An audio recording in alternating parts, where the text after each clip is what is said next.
Chers spéculateurs, bonjour et bienvenue dans cette vidéo hebdo du samedi. Aïe aïe aïe, le Bitcoin est en train de monter trop vite, trop haut, trop fort. Qu'est-ce que ça veut dire? Qu'est-ce que ça signifie? Est-ce que c'est bon signe ou pas bon signe? Alors je vais faire le point dans cette vidéo. Vous allez voir que c'est pas forcément un très bon signe, en tout cas à court terme pour le déroulement du prochain bull market. Ça va nous amener une phase, une deuxième phase. Donc bref, je vous explique ça en début de vidéo. Je vais aussi vous présenter deux trades en cours, dont un, d'ailleurs, on est toujours sur des niveaux qui pourraient en intéresser certains. Deux trades que j'ai mis en place, non pas basés sur une approche 100% technique, mais une approche basée sur de l'analyse technique et des fondamentaux qui sont hors du commun, en utilisant le screener d'un ami, de Rémi, de Truchy de Varenne, avec son outil VIS. Vous verrez que ça permet d'aller chercher des valeurs qui ne sont pas cotées sur les grands marchés, on va dire régulés, comme les États-Unis ou le marché européen, mais d'aller trouver des petites pépites qui sont absolument hors du commun. Et il y aura une grande annonce par rapport à ça, notamment pour les élèves de l'école de l'année prochaine. Et enfin, on va aussi parler de l'or et des indices. Allez, c'est parti, je vous retiens pas plus. Analyse du Bitcoin sur le contrat futur Bitcoin coté en USD. Donc on a à nouveau une magnifique semaine de hausse là. Donc vraiment ça a pumpé de folie. Alors honnêtement, moi je vous dis, je préférais vraiment qu'on consolide, qu'on ait un mouvement là de latéralisation pour tout simplement qu'on puisse souffler, que le marché nous dise ok, c'est bon, on a digéré le marché baissier, il n'y a plus de mauvaises nouvelles, on attend quelques semaines, quelques mois, ok, il n'y a plus de mauvaises nouvelles, la purge est terminée, on peut relancer la machine sur une nouvelle histoire, une nouvelle narrative. Alors je me suis fait reprendre dans les commentaires, on dit pas une narrative, on dit un narratif, bref, voilà. Donc la nouvelle narrative, elle va émerger du nouveau bull market, mais pour cela, il faut que la purge soit terminée. Là, on est en train de rebondir de manière très très forte. Alors, la première chose qui est positive, c'est que ça nous éloigne de plus en plus du scénario numéro 2. Ça veut dire que là, vraiment, voilà, on est en train de partir vers le nord plutôt que vers le sud. Donc lui, là, le scénario numéro 2, ce qui est vraiment cool, c'est que, voilà, ça nous éloigne. Ce qui est un petit peu moins cool, c'est que, tout simplement, la première vague de hausse à laquelle on est en train d'assister, le plus elle sera verticale, le plus elle montera haut, et le plus longtemps il faudra la digérer avant d'assister aux fameuses envolées de bull market, c'est-à-dire avec un momentum qui s'accélère de plus en plus. Donc c'est pour cette raison que dans ma vision qui est très schématique des cycles, il faut que assez rapidement on puisse consolider, on puisse latéraliser pour ensuite lancer un mouvement. Parce que la première vague, la plus forte allait et le plus longtemps il va falloir la digérer par la suite. Donc là apparemment on est en train on verra si ça tient ou pas, enfin si cette résistance là elle est complètement défoncée et qu'on va atteindre une autre résistance assez rapidement, ou là si ça tient et on consolide sur les niveaux actuels. Mais du coup là, si on commence à défoncer cette résistance, ça voudra dire une chose, que le vrai bull market tel qu'on l'attend tous, il va prendre beaucoup plus de temps parce qu'il va falloir digérer la première vague d'impulsion. Et là, la première vague d'impulsion, elle m'a tout l'air d'être assez forte cette semaine-là, la semaine qu'on vient de vivre. On vient juste de buter sur la résistance, mais si on commence à vraiment défoncer la résistance, il va falloir du temps, beaucoup plus de temps pour la digérer que ce que l'on aurait souhaité. Donc affaire à suivre, dans tous les cas, c'est positif. Ça veut tout simplement dire qu'on est en train de confirmer que le marché baissier, on s'en éloigne de plus en plus. On est de plus en plus dans une logique où on peut rester positif. C'est pas du tout un signal de top départ de marché haussier, mais c'est simplement, ça nous met en avant le fait que, voilà, on est en train de changer de psychologie des foules sur cette classe d'actifs quand on fait de la spéculation, eh bien, ce que l'on aime, c'est au moins d'attendre d'avoir une contraction de la volatilité, une contraction des cours, donc une latéralisation, et boum, un top départ. Ce type de configuration marche excessivement bien sur les classes d'actifs volatiles. Si vous vous attendez d'avoir ce genre de structure, c'est-à-dire sur des blue chips, déjà, ça n'arrivera quasiment jamais. Et quand ça arrivera, la plupart du temps, ce sera un faux signal, ce sera du bruit de marché, parce que les classes d'actifs qui sont peu volatiles n'ont pas vocation, suite à un breakout, à générer un gros écart à la moyenne. Chose qui n'est pas le cas sur de la small caps ultra volatile, de la mid caps ou de la crypto. Donc l'analyse technique, ce n'est pas un outil magique, hein. Ça permet une première chose de définir la psychologie des foules. Donc est-ce qu'on est dans un marché baissier, un range ou un marché haussier? Donc il y a 3 états de volatilité en général et il y a 3 directions. Ça, c'est la première chose. Donc ça peut s'appliquer à absolument toutes les classes d'actifs, quelle que soit la volatilité. Par contre, pour timer les prises de position et faire du swing trading avec des vrais gros mouvements, des vraies belles vagues, là, il faut aller sélectionner des classes d'actifs ou des actions qui ont un comportement, une personnalité très particulière. Et c'est pour cette raison que l'on va utiliser des screeners basés sur les comportements dont je vous parle, ou à minima une classe d'actifs comme celle des cryptos pour pouvoir obtenir, quand on a un breakout, derrière un vrai engouement à court, moyen, voire long terme qui permet un gros décalage à la moyenne. Donc voilà, l'analyse technique, ce n'est pas du tout magique, c'est simplement un outil qui peut être complémentaire à beaucoup de stratégies. Par exemple, l'analyse technique que j'applique sur les indices boursiers en deuxième partie de cette vidéo depuis des années, ça n'a absolument pas vocation à prendre position sur les indices boursiers, mais simplement une vocation, à savoir est-ce qu'on utilise un money management offensif, défensif, ou est-ce qu'on reste cash quand nos screeners nous proposent des opportunités. Si la psychologie des foules est bonne, on va avoir un money management qui sera offensif sur les opportunités de nos screeners.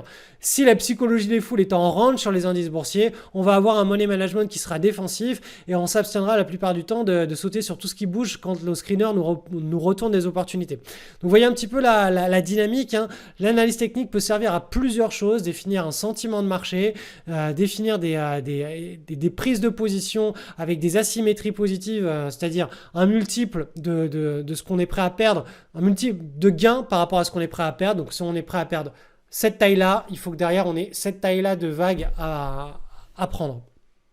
Et enfin, pour compléter l'analyse sur le Bitcoin, analyse sur Ethereum. Donc on est en train de casser ici ce premier pivot, donc on va le supprimer et on va davantage espérer que la consolidation elle ait lieu sur ce niveau de pivot là, que ça prenne du temps. Il faut que ça prenne du temps, c'est très très important pour que ce soit sain, pour qu'un marché haussier soit sain. Il faut absolument, c'est un petit peu comme si vous dites je vais gravir l'Everest et que vous y allez en ligne droite. À un moment donné, votre cœur, tout, ça va s'arrêter d'un coup et vous serez mort. Il faut faire des pauses. Il faut dormir. Parfois même, il faut redescendre pour reprendre un petit peu d'oxygène ou retrouver un peu de nourriture ou je ne sais quoi pour ensuite remonter de plus belle. Là, c'est la même histoire. Donc là, la pause, elle est vraiment nécessaire. L'Ethereum, je trouve que la structure, elle est un petit peu plus parlante que sur le Bitcoin parce qu'on voit qu'on a vraiment ce niveau-là qui est très propre, qui devrait, je l'espère, servir de résistance pour qu'on ait une vraie figure ici en triangle qui puisse se mettre en place, suivi d'un breakout. Donc affaire à suivre, mais voilà, Ethereum et Bitcoin, je pense qu'au cours des prochaines semaines, il va falloir faire une analyse conjointe de ces deux supports pour pouvoir timer un éventuel top départ de bull market. Alors, si vous faites de la bourse depuis longtemps, vous savez très probablement que, en général, on a d'un côté les fondamentalistes et de l'autre côté les techniciens, ceux qui font de l'analyse technique, et qu'en général, c'est assez compliqué de mêler les deux théories et d'en faire une espèce de symbiose qui permet à la fois de trouver des très très belles valeurs dont les fondamentaux sont exceptionnels et ensuite d'aller timer des prises de position dessus, puisque les deux vont un petit peu à l'encontre. Si on prend une valeur dont les fondamentaux sont exceptionnels, on va la garder sur le long terme. Si on utilise l'analyse technique pour timer une entrée, c'est qu'on est aussi censé timer une sortie de position et on est beaucoup plus dans un acte spéculatif. Du coup, je me suis entretenu avec Rémi de Truchy hier et on a décidé de créer une conférence. Donc la conférence sera pour l'année prochaine, pour les élèves de mon école, le spéculateur libre, l'année prochaine. Rémi va nous faire une grande conférence pour nous expliquer comment est-ce qu'il sélectionne ses valeurs d'un point de vue fondamental. Donc c'est essentiellement des small caps qui répondent, comme je disais juste avant, extrêmement bien à des gros décalages à la moyenne, un petit peu comme de la crypto. Comment construire un portefeuille qui est bien diversifié. Et moi, je vais rajouter ma petite pince à l'édifice, ma petite, l'approche analyse technique pour compléter avec des paris spéculatifs. Récemment, j'ai eu un trade sur Zengame. Zengame, c'est une entreprise qui n'est pas cotée sur les marchés américains ni européens. Cette entreprise, je l'ai trouvée grâce au screener de Vis. Hein, c'est le screener que Rémi a créé avec des amis à lui. Et donc ce screener permet de trouver des valeurs, des small caps, dont les fondamentaux sont hors du commun. Et du coup, dans les fondamentaux, dans ces valeurs dont les fondamentaux sont hors du commun, eh bien, en appliquant une analyse technique par cycle, et on arrive à trouver eh bien, tout simplement des requêtes de marché, des leaders de marché, des trades en hebdo, etc. Ce sont des choses qui ne sont pas forcément retournées par mes screeners, puisque moi je screen uniquement le marché américain et le marché européen, et les valeurs dont les fondamentaux sont absolument hors du commun, la plupart du temps elles vont se retrouver aux quatre coins du monde, mais pas mais très rarement sur les grands marchés régulés que sont les marchés américains et le marché européen. Donc c'est une toute nouvelle approche que je vais commencer à implémenter et que je vais aussi partager dans l'école de bourse à partir de l'année prochaine. Donc voilà, c'était une belle annonce qui va permettre de mêler beaucoup plus les fondamentaux à certains types de trades, notamment trouver des valeurs complètement sous-valorisées, de trouver celles dont les graphiques proposent une nouvelle mise en avant du cycle. Hein. Là, typiquement, sur Zengame, pour tous ceux qui ont un petit peu l'habitude, hein, on s'extrait ici d'une large base, on construit ici la première consolidation d'un nouveau cycle, on s'en extrait, le momentum est en train d'accélérer, là on a une belle tasse et anse, vous voyez cette anse elle est extrêmement tight, on a les volumes qui arrivent juste ici en tentative de breakout, le lendemain sur le breakout, prise de position pour un nouveau cycle. Et ça, ce type d'opportunité, Rémi me disait que bon, lui, il n'est pas du tout, c'est pas du tout l'analyse technique, c'est pas du tout ce qui l'anime, c'est pas du tout quelque chose qu'il veut véhiculer parce que je comprends très bien que ça induit en erreur, ça peut induire vraiment en erreur les investisseurs. C'est-à-dire que quand on choisit de se construire un portefeuille correctement diversifié avec des belles valeurs dont les fondamentaux sont hors du commun, on n'est pas là pour timer des entrées et des sorties de position. Sinon, on va commencer à faire des bêtises. On va se retrouver en dehors d'une valeur, on ne saura pas comment rentrer dedans. On va commencer à vouloir faire de la spéculation. On va avoir certaines dérives. Ça va nous amener à probablement acheter des entreprises qui ne sont plus si belles, qui ne sont plus aussi bien valorisées, juste parce qu'elles ont un beau graphe. Donc voilà, tout le sujet de cette conférence. Donc ça, c'est la grande annonce pour tous les élèves qui se réinscriront dans mon école de bourse l'année prochaine.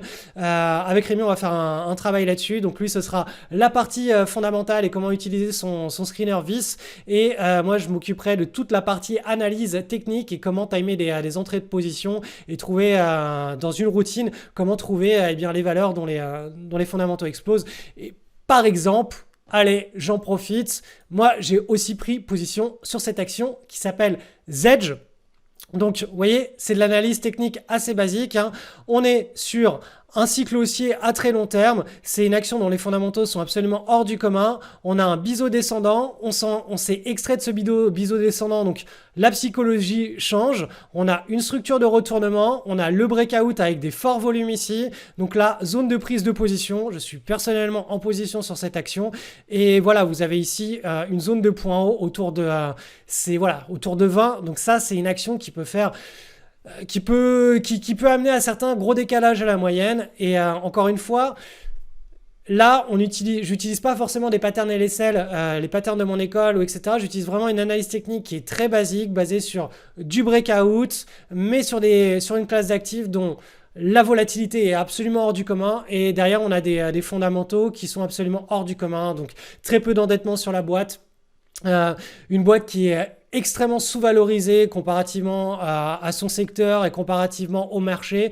Une boîte qui va avoir une croissance du chiffre d'affaires, une croissance des bénéfices qui est hors du commun au cours des dernières années. Une boîte qui va avoir un endettement par rapport à ses capitaux propres qui seront très faibles. Une capacité, tout simplement, voilà, c'est vraiment des super boîtes, un petit peu comme ce que Lynch... Jim Slater, comme tous les grands en fait, investisseurs, essayer de focaliser leur attention. Donc je vous invite à aller regarder un petit peu ce qui se passe sur la chaîne de Rémi Parlons Long Terme et de son outil Vis si vous voulez avoir un avant-goût, en avant-première de ce qu'on va vous proposer l'année prochaine en privé dans mon école de bourse. Analyse de l'or coté en euros, on est sur de l'hebdomadaire, donc vous voyez, hein, ça fait 1, 2, 3 semaines qu'on est dans une séquence de stabilisation, c'est normal, on est arrivé sur un point dur, et je vous rappelle hein, que cette pattern ici, c'est typique hein, des consolidations de marché haussier. Donc le marché haussier, hein, voilà, on le voit, hein, c'est quelque chose qui devrait se dessiner dans ce type de structure-là, et puis au sein d'un marché haussier, on a des marges d'escalier. Donc là, la marge d'escalier, hop, tasse. Et là, on s'attend à ce qu'une anse se déploie au cours des prochains mois. Et si on assiste à une vraie consolidation là dans le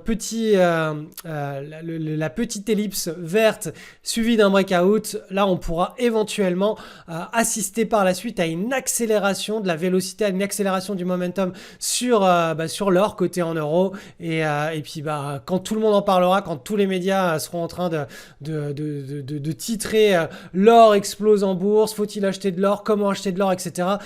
Je le répète, mais nous on sera en train de timer une sortie de position sur l'or.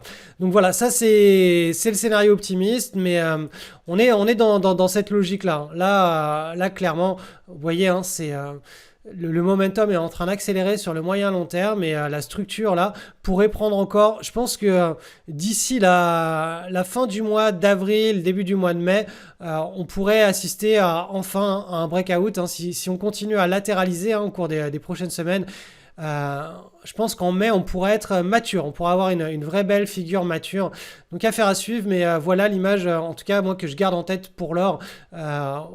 Au niveau du cycle hein, dans lequel on est à l'aube en principe hein, d'une accélération en climax run sur l'or hein, pour 2024, on dira.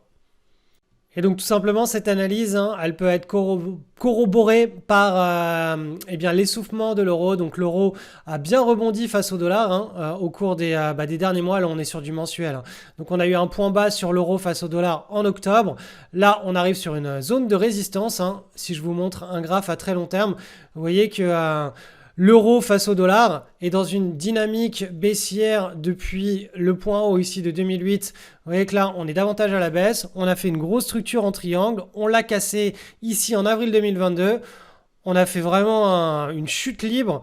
Là, on a un rebond, ce qui est normal. On ne va jamais d'un point haut à un point bas en ligne droite. C'est extrêmement rare, hein, sauf si on assiste à une faillite d'un pays, ce qui n'est pas du tout le cas pour le moment pour la zone euro. Donc voilà, il y a des vagues. Là, on a une belle vague de rebond. On arrive sur un point dur. Donc ce point dur là, en principe, il va falloir surveiller une structure de retournement sur des unités de temps inférieures, donc en hebdomadaire ou en daily.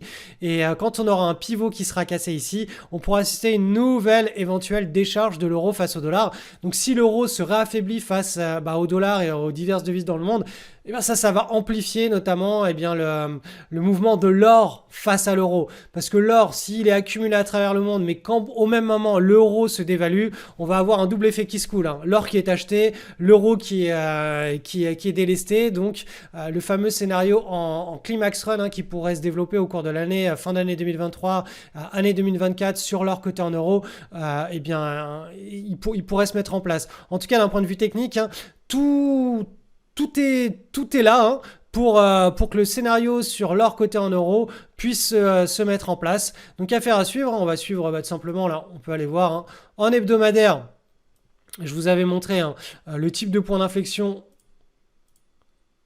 Il faudrait qu'on ait quelque chose comme ça avec une rupture de pivot ici et qu'on casse vers le bas pour pouvoir assister à enfin l'essoufflement de l'euro qui a bien rebondi, donc un réaffaiblissement de l'euro, et là ça aura un impact directement sur l'or côté contre de l'euro, on pourrait vraiment lancer le mouvement. Donc vous voyez, c'est pas du tout entre guillemets déconnant, puisque je vais vous rafficher l'or côté en euros. On parle là pour que cette figure soit mature, il faudrait que ça nous emmène, on va dire, jusqu'au mois de mai.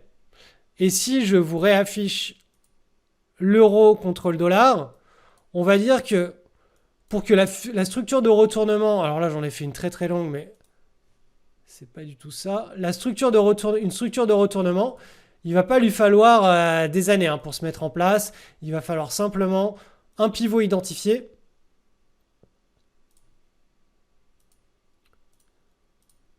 Un petit rebond et une cassure du pivot.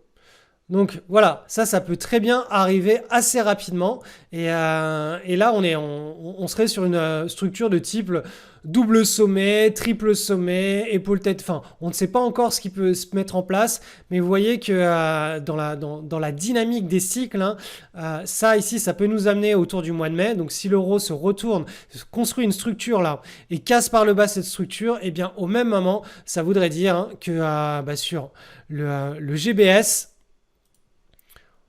on a là, eh bien, cette structure de latéralisation qui est cassée par le haut et qui permet alors d'enfin lancer son cycle. Donc voilà, c'est l'image que j'ai en tête. Bien entendu, ça peut très bien se dérouler différemment, mais comme on est dans un vrai bull market hein, sur l'or, c'est le scénario que je garde à l'esprit. Analyse du SP500 avec une nouvelle semaine de pause, donc 2 semaines de pause. On est toujours ici sur la cassure du pivot. On a eu un petit signal ici pendant la dernière semaine de janvier et on est en train de se diriger vers cette résistance qui va faire office hein, de polarité, c'est-à-dire si on casse au-dessus, on pourra estimer qu'on entre dans un nouveau vrai bull market. Tant qu'on reste en dessous, on reste dans un range market avec beaucoup de volatilité, de nervosité. Et bien entendu, si on casse sous le support, là, on en est très loin, les 355 sur le SPY, et bien là, on pourra affirmer qu'on repart potentiellement dans un marché baissier. Donc là, vous voyez que la dynamique, elle est en train de se retourner. Hein. On est en train de sortir d'une situation de range market puisqu'on a breaké, alors je vais vous enlever les bandes de Bollinger, on a breaké cette oblique. En même temps, on a breaké ici hein, cette petite résistance. Donc là, on est dans un tournant décisif et la validation sera complétée. Ici, on pourrait avoir au cours des prochains mois un vrai signal de top départ de nouveau bull market. Donc voilà, il faut rester optimiste. Hein. Les marchés financiers sur le très long terme montent hein, tout simplement. Il y a certes des périodes de volatilité, de range market, de très courtes périodes de crise. Hein. Je crois que 10% du temps, les marchés financiers sont en situation de marché baissier ou de crack, c'est-à-dire à vraiment décider des jambes baissières. Mais tout le reste du temps, c'est soit du marché haussier, soit du range market. 20% du temps, je crois que c'est... enfin bref. Donc voilà, de manière générale, la mécanique de construction des marchés financiers, des indices boursiers qui intègrent les nouvelles compagnies qui font l'économie du moment, ces mêmes indices qui éjectent les entreprises qui faisaient l'activité économique d'hier, eh bien ce renouvellement, l'ADN d'un indice boursier hein, permet un renouvellement des compagnies qui représentent l'économie à un instant T. Et c'est pour cette raison hein, que sur le très long terme, les indices boursiers sont supposés monter tant que dans un pays comme les États-Unis notamment, eh bien le capitalisme permet à l'homme de se réinventer dans des nouveaux produits, des nouveaux services, des nouveaux lifestyles, etc. Donc, on va partir maintenant sur le Nasdaq 100, qui est un indice avec beaucoup plus de volatilité. Donc là, c'est la même idée. Hein. On est depuis 2 semaines en train de consolider ici hein, à très court terme suite à la cassure hein, de la 2e semaine de janvier puis de la dernière semaine de janvier. Donc là aussi, on a en ligne de mire hein, ce point dur, hein, cette résistance. Et si on arrive à consolider autour puis à la casser, on pourra estimer qu'on va redevenir très très très positif sur les indices boursiers. Donc vous voyez qu'entre le SP500 et le Nasdaq, il va falloir qu'on attende hein, d'avoir ce signal de top départ pour changer d'avis, hein, pour être à nouveau dans une psychologie moyen terme, moyen long terme à la hausse, c'est-à-dire potentiellement voir un beau marché haussier se développer. On n'y est pas encore, mais voilà le double creux qui a eu lieu ici et la grande épaule qui pourrait se former sont dans le déploiement hein, de ce scénario. Et sur le Dow Jones, donc qui est un indice qui n'a pas connu de survalorisation hein, de ses actions, de ses entreprises au cours, après la crise Covid, et bien là on est en train de dessiner une énorme tasse avec une anse, on est en hebdomadaire, hein, et vous voyez que là depuis pratiquement le mois de novembre 2022, on est en train de tasser cette volatilité, ce qui est un signe très très très haussier. Donc si on casse par le haut ici, hein, on aura un vrai signal de top départ de bull market, hein, de nouveaux marchés haussiers sur les valeurs notamment value, hein, tout ce qui est sur le Dow Jones Industrial Average, c'est essentiellement des entreprises value qui n'ont pas connu de survalorisation de leur PER sur le dernier bull market. Donc vous voyez qu'on est en phase hein, sur les analyses, hein, que l'on soit sur l'indice des technos, le SP500 ou le Dow Jones. On va attendre tout simplement d'avoir un signal de top départ qui soit déclenché sur ces 3 indices pour pouvoir évoquer l'apparition d'un nouveau bull market. Et toutes ces patterns en construction sont des patterns de potentiellement début de bull market. Donc il faut rester optimiste, bien entendu, hein, si on commence à casser par le bas dans tous les sens, hein, on retirera cette image de nos têtes. Mais pour le moment, on a vraiment de belles chances de rester optimiste. Et puis à partir du moment où on aura cassé cette histoire-là, on pourra redevenir de plus en plus confiant, notamment sur les paris spéculatifs qu'on pourra mettre en place sur des actions, donc les paris notamment hebdomadaires, qui nous permettent de nous positionner pendant plusieurs semaines, voire plusieurs mois sur des belles actions et de surfer tout simplement la tendance économique avec les secteurs qui sont en force, hein. Chaque cycle économique a des secteurs qui tirent vers le haut tous les marchés financiers, et à chaque nouveau bull market, chaque nouvelle jambe haussière, c'est un nouveau secteur qui tire les marchés. Et ça, on ne peut jamais savoir à l'avance quel est le secteur qui va tirer vers le haut. C'est pour ça qu'on utilise des screeners qui nous permettent, grâce à une combinaison de momentum, de break de volatilité et puis de patterns assez basiques, hein, des tailles de base ou une taille séance, et bien de trouver ces actions qui commencent à être accumulées par les institutionnels, et on ne sait jamais à l'avance quel est le secteur qui va émerger. On le sait juste au moment où on a le breakout et que nos screeners nous retournent tout un tas d'actions d'un même secteur, et c'est là où on construit notre portefeuille spéculatif pour pouvoir surfer la nouvelle tendance du nouveau cycle. Et enfin, si ce n'est pas encore fait, rejoignez ma liste de contacts privés. Le lien est en description. Je vous envoie quelques mails chaque semaine. Alors, c'est pas toutes les semaines, mais chaque semaine, j'essaye quand même de vous partager des choses qui se passent dans ma vie, dans ma vision de l'investissement, des retours que j'ai autour de moi. Bref, ce sont des insights qui peuvent vous permettre d'améliorer votre spéculation, vos investissements, et de vous éclairer en vous apportant une vision un petit peu alternative de ce que vous pourriez avoir jusqu'à présent, de certaines choses de la vie. Bref, inscrivez-vous si ce n'est pas encore le cas, et sachez que vous pouvez vous désinscrire à tout moment de ces emails en cliquant sur le lien se désinscrire en bas. Donc il n'y a absolument rien de forcé, et ce n'est pas du spam. Allez, à plus.